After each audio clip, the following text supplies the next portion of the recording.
Hey, it's Andy from Beyond Guitar, and welcome to 7 Common Blues Licks for Lead Guitar. Here we go. Let's dive right into it. Blues lick number 1. Let's learn that.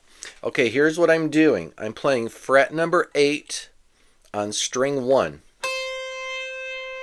And what I'm going to do is, instead of just putting my finger on the note and playing the note, I'm going to bend the string first, then I'm going to play the note. And so that's called a pre-bend, or some people call it a ghost bend, or I even call it an unbend, because here's what we're going to do.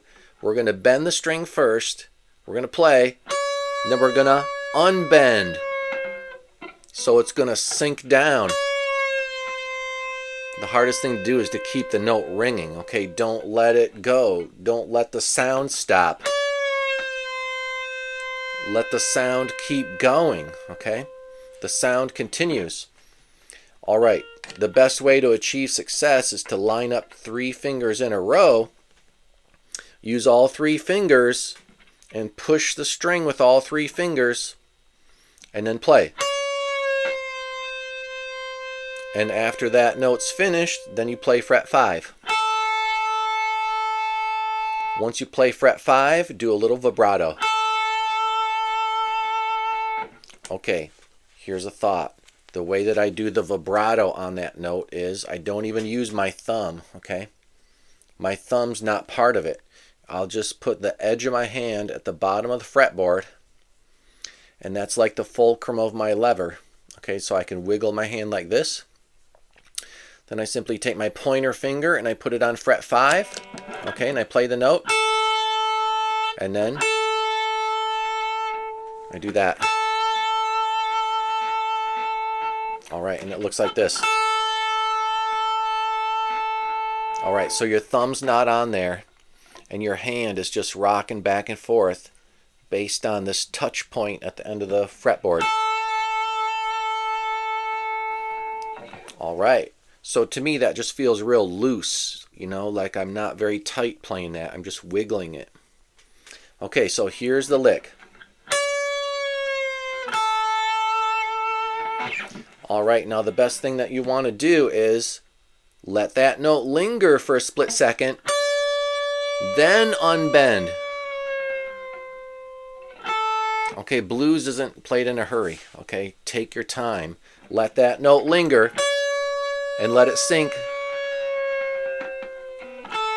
And you can really get some emotion. You know, do the guitar face. Let that note really be dripping with emotion, okay? Really put your heart and soul into that note. So don't just do it fast.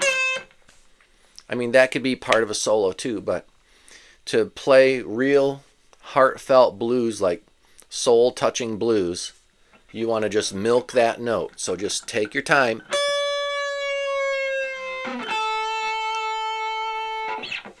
Okay, now how do you use that in a solo? All right, so I've got this tab where I just basically play the blues scale and I throw in that lick at the end. Okay, so that sounds like this.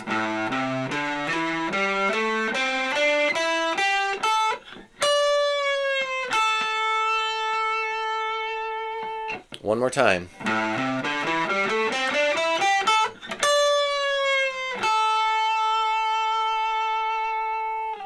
Okay, now you might notice that I've had my hand in playing position and I put my thumb up against the strings and I put my pick up against string 2. And why is that? Well, string 1 can completely ring and play music and sound great, but all the other strings, they're all dead, okay? None of the other strings can make any music because I'm muting them out with my right hand thumb. And that works great for when you get to the last note. I want this note to really ring, but I don't want these other strings to be ringing. That'll goof up my sound. So I don't want those other strings to be going. And that may unfortunately happen when you're doing your unbend. You might actually you might activate the other strings by accident, right? You might bump into the other strings and they might accidentally ring. Oops, so we don't want that sound, right? So we don't want to activate string 2 or string 3 or string 4. We want those strings to be completely silent. So we're going to put our thumb up against the string, and then in that way you can make the one note you want perfectly clear without being interrupted by other vibrations, okay?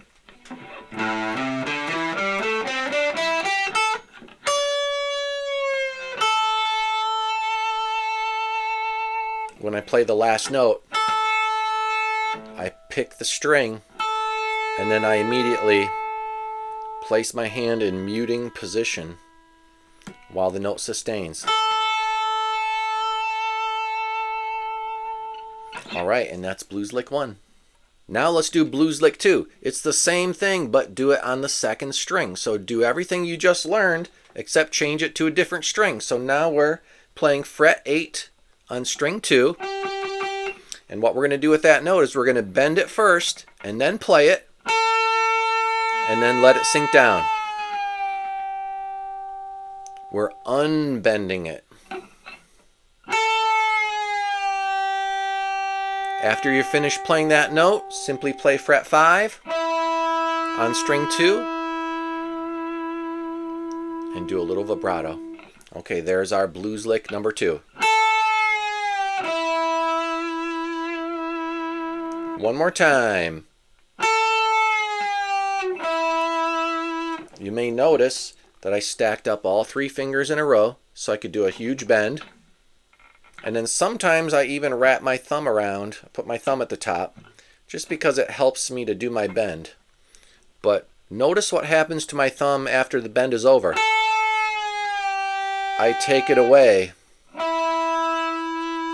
My thumb goes somewhere else. Okay, so I only put my thumb at the top of the guitar if I'm doing a bend. Otherwise, I put my thumb back in playing position. Okay, here's the sound.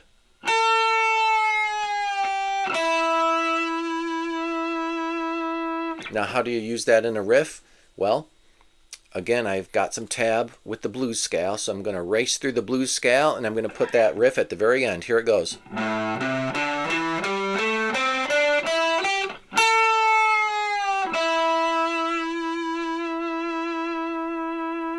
If you're real savvy, you can hit it a few times in a row.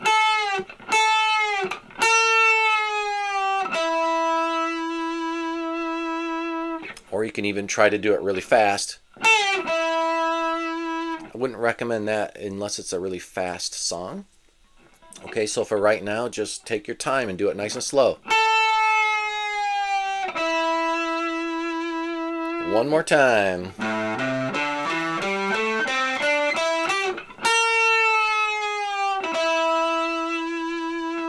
Once again, my picking thumb is in muting position. Okay, let's keep going. Now let's do Blues Lick 3. Blues Lick 3, still the same idea, we're just on a different string. So, 7th fret on string 3. We're going to bend the string and then play. Then let that bend sink. And when you're finished, you play fret 5. Now this is an interesting one because you can pull it down toward the floor, or you could push it up toward the ceiling. Okay, this bend works either way, floor or ceiling. It's up to you. Here's the floor. Here's the ceiling.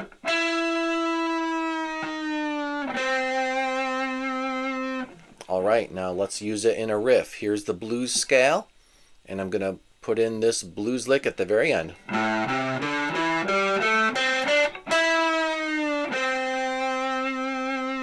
Even faster.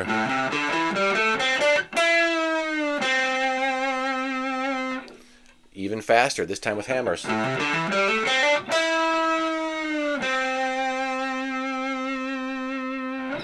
And now we will do blues lick number 4. Now this one gets a bit tricky. Here's what we're going to do. Use finger 3, and you're going to play fret number 8 on string 2. And what you're going to do is you're going to line up 3 fingers in a row, and you're going to do a bend. Okay, now don't let go. Now while that note is still ringing, hey, you got your pinky finger available. Your pinky finger isn't playing any notes, all right? So, you take your pinky finger and you put it on fret 8 on string 1, and you play that note. So, first I'm doing a bend. Keep that going. Now add the other note. Now I have 2 notes. Okay, so my bend, add in the other note. Now there are 2 notes. If you're real savvy, you can hit them both at the same time,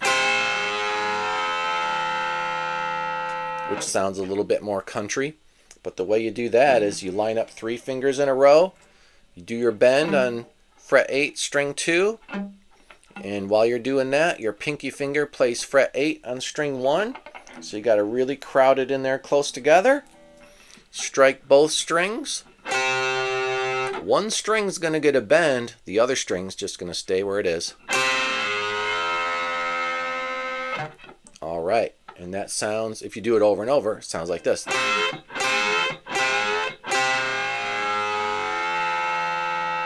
You might hear that in famous songs like, Give Me 3 Steps by Leonard Skinner does that a little bit. Okay, now here's the sound.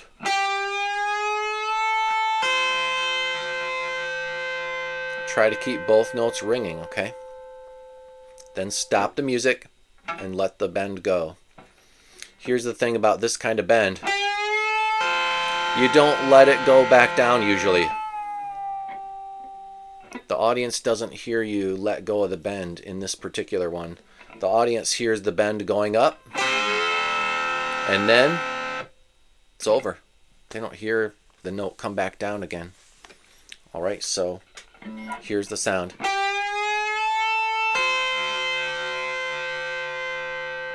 Now, how does it sound in a riff? So here's the blues scale with that blues lick thrown in at the end.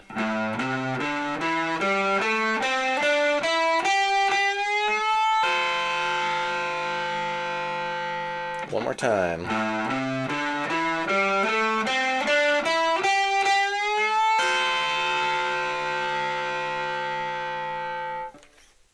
Let's keep going. Let's move on.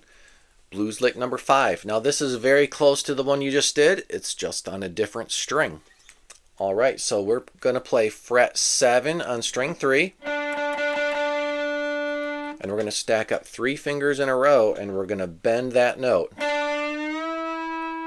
Now while that note's ringing, we're going to take our pinky and we're going to play fret 8 on string 2.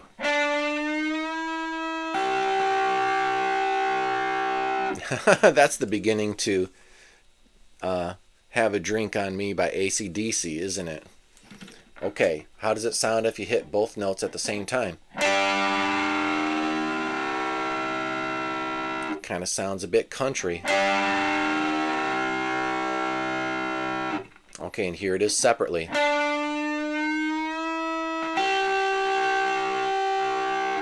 All right, how does it sound when you put the whole riff together? It's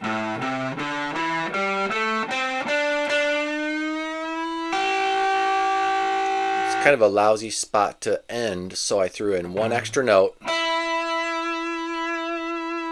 a conclusion note, so that we could finish.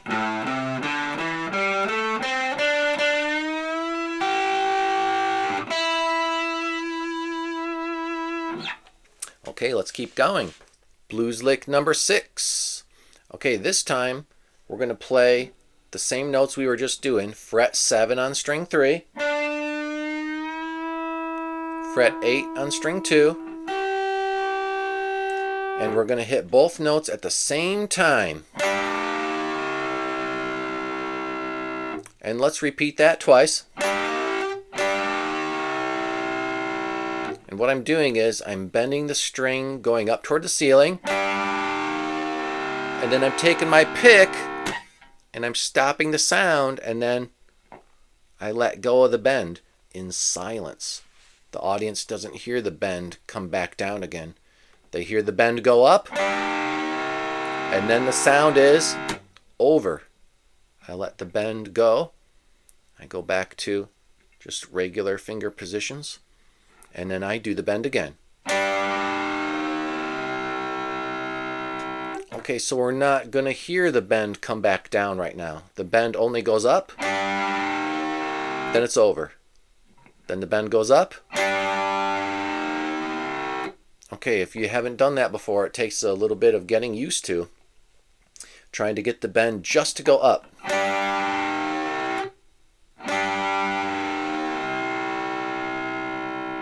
Okay, at the end of the riff, we'll have the bend come back down.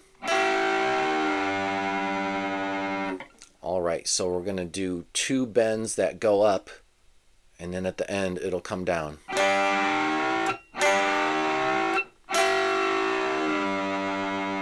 And finally, we'll finish off with a conclusion note, fret 5, string 3. That's a great place to end.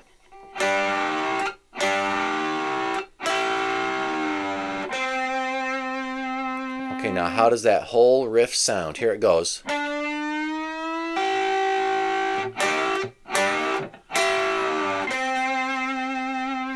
It's important to get fast enough at it where you can use it in a song.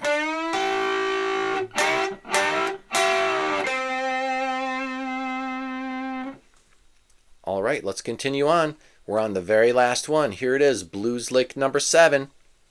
It's almost just like the one we did, except this time we're going to bend fret number 8 on string 2. Keep that note ringing. We're going to add in fret 8 on string 1. So for a brief moment there, we have 2 notes going at the same time.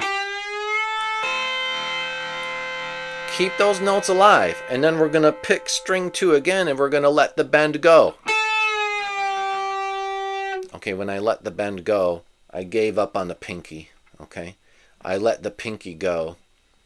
I'm not playing the pinky anymore. So I do my bend, play the pinky. Okay, pinky, you're all done. I finished the pinky. Now I'll unbend. Finish off on fret 5. Okay, so in this particular riff, the pinky finger only lasts a certain amount of time before I give up on it and I let it go. I want to keep it for the first 2 notes.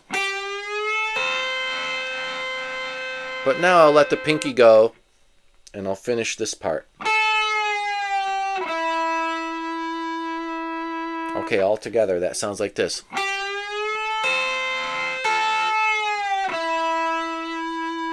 Now you could try to keep the pinky on if you really want to. Oh, but now it gets really crowded in there with the fingers. They're just so close together. And so it's just not as common to try to get those fingers together in there. I guess if you're Slash, you could probably do it. Okay, but us mere humans, we'll just have to get the pinky finger out of the way. That way, we can get one note that's nice and clear. Like this. Okay, now how does it sound if you put it in the blues scale? Here it goes.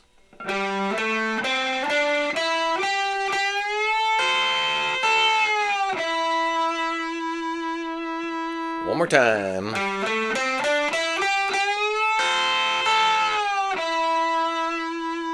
Even faster.